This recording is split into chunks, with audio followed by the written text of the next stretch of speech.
महाराष्ट्र कन्या लेफ्टनंट सई जाधव यांचं अभिनंदन केलं आहे। मंत्री माणिकराव कोकाटे यांच्याकडचा क्रीडा आणि युवक कल्याण तसंच अल्पसंख्याक विकास खात्यांचा अतिरिक्त कार्यभार उपमुख्यमंत्री अजित पवार यांच्याकडे सोपवण्यात आला आहे। मुख्यमंत्री देवेंद्र फडणवीस यांच्या शिफारसीनंतर राज्यपाल आचार्य देवव्रत यांनी या निर्णयाला मान्यता दिली।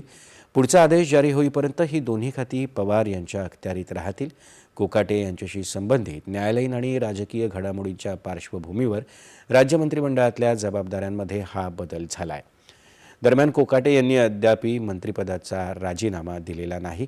त्याआधी मुख्यमंत्री स्वेच्छाधिकार योजनेच्या 10% राखीव कोट्यातून मिळवलेल्या 4 सदनिकांच्या घोटाळ्याप्रकरणी माजी मंत्री तुकाराम दिघोळे यांनी तक्रार दाखल केली होती। त्यानुसार कोकाटे आणि त्यांचे बंधू विजय कोकाटे यांची शिक्षा नाशिक जिल्हा आणि सत्र न्यायालयानं कायम ठेवली आहे। दरम्यान सदनिका घोटाळा प्रकरणी माणिकराव कोकाटे यांच्या विरोधात नाशिक जिल्हा आणि सत्र न्यायालयानं काल अटक वॉरंट जारी केलं। कोकाटे रुग्णालयात दाखल असल्यानं अटक पुढे ढकलण्याची विनंती करणारा अर्ज त्यांच्या वकिलांनी केला होता। मात्र न्यायालयानं हा अर्ज फेटाळून लावला। तसंच या प्रकरणाच्या अंतिम सुनावणीला गैरहजर राहिल्याबद्दल कोकाटे यांच्यावर ताशेरे ओढले। नाशिक जिल्हा न्यायालयाच्या निर्णयाला कोकाटे यांनी मुंबई उच्च न्यायालयात आव्हान दिले। या प्रकरणाची तातडीनं सुनावणी घ्यावी अशी मागणी त्यांच्या वकिलांना केली। मात्र न्यायालयानं या प्रकरणाची सुनावणी उद्या होणार आहे।